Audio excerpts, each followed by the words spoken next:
Hi guys, this is Mr. Tan, and today we're looking at e-business and e-marketing or digital marketing, and we're going to cover the e-commerce and digital environment. So we've touched on these areas before, but we're going to look at a wider aspect of the e-commerce environment, how it affects the business. We're going to again look at the business to customers and business to business in terms of the marketplace, and again look at the business model in a little bit more depth and detail. So today, on completion of this slides, we should be able to complete an online marketplace analysis to assess competitors, customers, and intermediate use of digital technologies and media as part of the overall strategy development. We should be able to identify the main business and marketplace models for electronic communications and trading, and evaluate the effectiveness of business and revenue models for online businesses, particularly online startup businesses. So here's some starter questions, something to think about. What are the implications of changes in marketplace structures for how we trade with customers and other partners? Which business models and revenue models should we consider in order to exploit the internet? And what will be the importance of online, intermediate marketplace hubs to our business? And what actions should we take to partner these? So again, we think about our organization in the center, and then we think about the supply chain dead in the center, going horizontally in terms of downstream and upstream, and two-way communication to the customer. We've got the organization in the middle, and then outside this in the light green we've got the micro environment. And then outside that we've got the macro environment, including economic, legal, cultural, society, public opinion, moral constraints, ethical considerations, country specific in terms of economic factors, legal constraints, cultural factors, and technology in terms of innovation and trends. So that's the macro environment, and the micro environment, which affects the organization in the center and the supply chain, going from the suppliers to intermediaries to the organization to intermediaries to the customer, or straight from the supplier to the organization and the organization straight to the customer. So there's an activity here, the e-commerce environment. So in terms of thinking about the previous slide, for each of the environmental influences shown in the previous slide, can you think of examples why it is important to monitor and respond to e-business context? For example, the personalization mentioned in the text is part of why it is important to respond to technological innovation. And again, we think about technological innovation. We've got so much software out there that's available to monitor statistics, monitor what's actually happening in terms of click-through rates, in terms of social media campaigns, in terms of communication. So again, we need to monitor what's happening in the micro and macro environment affecting the organization in the center, so that we can respond accordingly. And also making sure that we update our sites if we're going to incorporate music and text and videos and sound to our pictures, for example, to our products. If we're going to incorporate augmented reality and so on and so forth, what are the competitors doing? What are the norms? What are the standards that the customers expect? So again, these things are going to affect our site, what we do, what we offer, and how we operate. So environment constraints and opportunities. Customers, which services are they offering via their website that your organization should support them in? Competitors, need to be benchmarked in order to review the online services they are offering. Do they have a competitive advantage? Again, what are the competitors doing? How are they doing their business? And what product ranges do they have? How are they competing? And what about their website? How easy is it to navigate around their website as opposed to yours? Intermediaries, Are new or existing intermediaries offering products or services from your competitors? You know, and again, still from the macro environment, suppliers. Are suppliers offering different methods of procurement to competitors that give them a competitive advantage? And likewise, society. What is the ethical and moral consequences on holding personal information, for example? In country specific, in terms of international legality. What are the local and global legal constraints, for example, on holding personal information or taxation rules on sale of goods? And in the UK, we have a time period for online goods. If they're standard goods and not made to measure or special orders, then there is a 14-day period where consumers can actually send these products back. Again, country specific, international economic considerations. What are the economic constraints of operating within a country or global constraints? At the moment, there's a big push from many businesses as regards to the disparity and uncompetitive advantage by online retailers as opposed to those retailers which have physical shops, because those retailers that have physical shops have to pay rent and rates, whereas online retailers don't. And there's a big debate now whether or not online retailers should have to pay some rent and rates. Technology, what are the technological emerging to which we deliver online services such as interactive digital TV and mobile phone-based access? So here we can see a model here in terms of kind of environmental constraints and the environment around the internet. So we have the customer segments. Who are your customers? We talked about segmentation before in terms of segmentation, behavioralistic segmentation, psychographic segmentation, geographic segmentation, and demographic segmentation, the type of categories, and then you have the different elements within those different categories of segmentation. And then we normally consider trying to target specific groups and then to try and position ourselves in relation to the competitors. And then we say to ourselves, what are the search intermediaries? We've got Google, Yahoo, Live, Ask, other search networks. We also have, vertical search engines and specialist directories as well.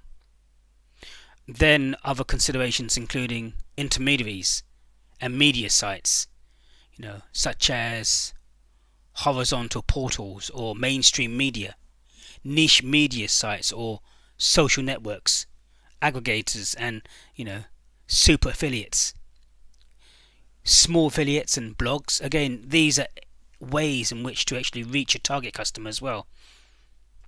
Destination sale sites, including the company site, OVPs, direct competitors and indirect competitors as well.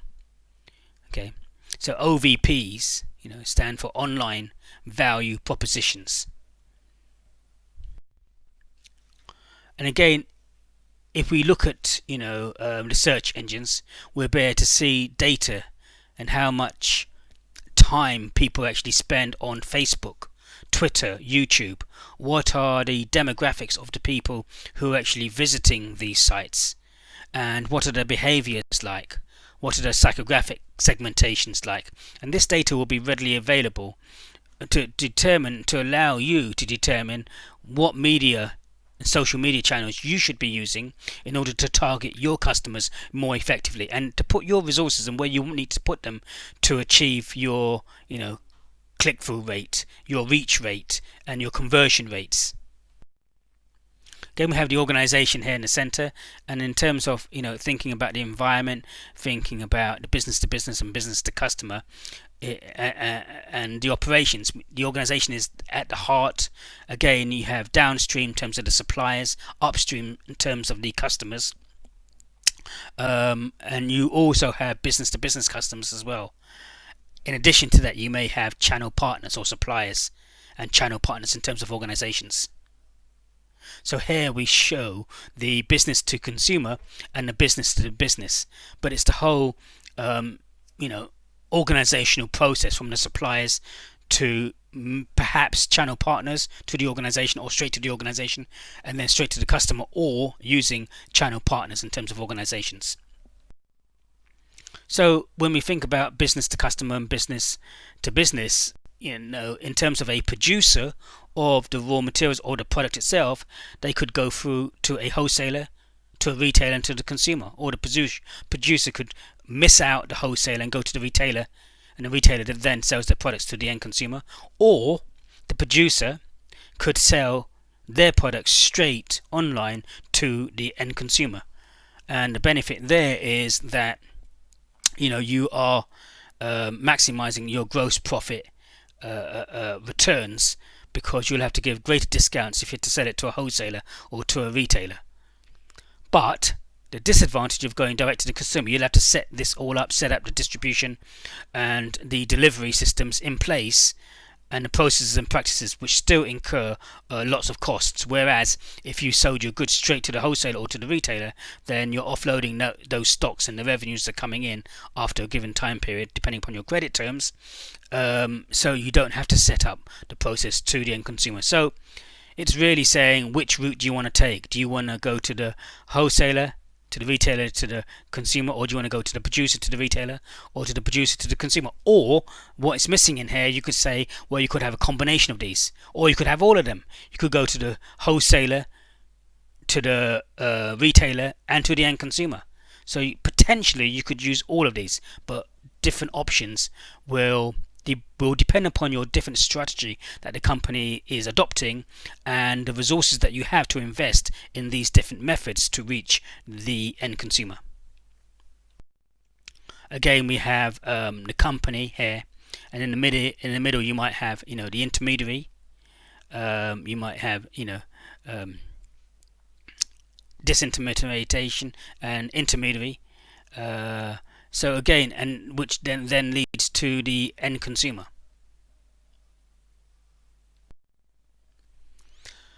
So the counter mediation, this is the creation of a new intermediary. So examples may include in terms of B&Q, DIY.com, or in terms of boots, wellbeing.com, handbag.com. So you're creating new counter mediations. Partners with existing intermediaries in terms of mortgage broker, Charco, and FreeServe. So here we have the example of offline journey in terms of a local property paper, go to the agents, at home, monthly letter. If it's a mixed mode journey in terms of word of mouth and search engines, which then go to estate agents, at home, and then phone or by email, or is it going to be online? And then if it's online, then it's going to be through the search engines. So then maybe to the portal like Rightmove, so the estate agent. Then you might want to book online, and you may receive the email and text.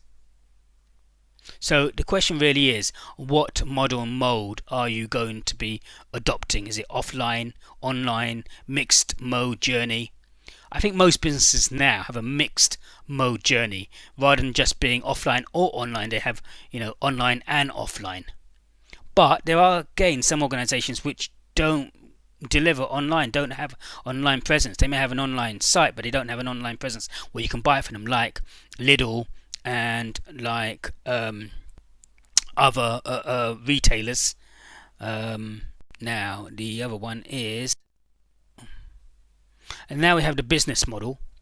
Timmers 1999 defines a business model as an architecture for product, service and information flows, including a description of the various business actors and their roles, and a description of the potential benefits for the various business actors, and a description of the sources of revenue. So again, if we look at a summary of the business model, there are various aspects to it, and all these aspects and dynamics need to be taken into consideration. So key partners, expert specialists. You might need marketing agency, freelancers. You might need online publishers, publishing conference organizers, and industry influencers and bloggers. You might need these as part of your social media campaigns. Key activities, content creation, experience creation, service promotion, and sales maximization. You might need customer segments, businesses wanting to improve their returns from their marketing. Okay, so in terms of, company owners, marketing managers, digital marketing managers, consultants, and company by type in terms of consultants, business type, agencies, business to business, not for profit. Again, you need to take other considerations and other elements into consideration in terms of what is the value proposition, and what about the customer relationships, self-service, or co-creation, blog posts and forums. And what about the channels? Which channels are you going to use to actually target your customers? Search marketing, email marketing, partner arrangements, social media marketing, paid advertising. And then you have revenue streams. What revenue streams do you want to use? And what about your cost structure? And your cost structure is obviously going to take into consideration your fixed costs, your salaries, your hosting and software costs, and the variable costs, including content creation, agency marketing fees, advertising fees. So when we look at the whole business model, you need to take all these things into consideration as regards to what you are doing. So the marketplace position. Here the marketplace position shows the manufacturer, primary service provider might sell to the reseller or retailer. You might have a marketplace exchange or intermediary. You could have a media owner or publisher, supply chain provider or integrator, and a not-for-profit organization. Revenue model, is it going to be direct product sales, subscription, commission based, advertising, sales, or syndicated? And 3, the commercial model, fixed price sales, is it going to be brokeraged or negotiated deal, auction or spot, product or service bundling, or loyalty based pricing and promotions? So again, what is it that you're offering at different stages? So in terms of the manufacturer is saying the primary service, is it going to be direct product or sales, product or service, fixed price? What is it going to be? Okay. Revenue models, publisher example. So it could be here subscription access to content, pay-per-view content access, CPM display advertising, CPC advertising on site, and sponsorship of sections, content or widgets. Affiliate revenue, CPA or CPC. Subscriber data for email marketing and access to customers for research purposes. So these are different kind of revenue models. And we're going to show you 2 examples here. So if we think about CPM in terms of display advertising, display advertising in terms of revenue ads here that can be gained from CPM on your site, in this example here, depending upon the earnings per 100 clicks, how much are you going to earn per 100 clicks? So it shows here revenue display ads £160. In terms of the potential for fixed run on site sponsorship deals. So you might have a fixed sponsorship deal to put someone's ad on your website at a fixed sponsor, and here it shows £3,000. Okay, the earnings per click, obviously per 100 clicks, it's going to be £1,000. So the eCPM fixed is £30. Now, if we think about the text advertising, CPC, as another option revenue stream to be put on your site as well. Again, CPC ads shows here £300. Earnings per 100 clicks is £30. eCPM for ads is £3. Okay, so again, what we're saying here is that there are different ways to bring in revenue streams into your site other than the products that are being sold by yourselves. So we look at another example here. We've got affiliates, revenue affiliates of £150, which is the 3% of destination conversion rate of the clicks affiliate clicks of 500, which represents 15, and 15 times £100 average order is 1,500. 10% of that, 10% of 1,500 is £150. So revenue from affiliates alone shows £150. Earnings per 100 clicks is £30, and ECPM affiliates is £1.50. And so what we're saying in terms of the metrics, we're saying that it's an overall £1,880 raised from clicks, and total revenue is 3,610. And the earnings per 100 clicks is £192, and the ECPM total is £36.10. So we've covered today the digital or e-commerce kind of environment.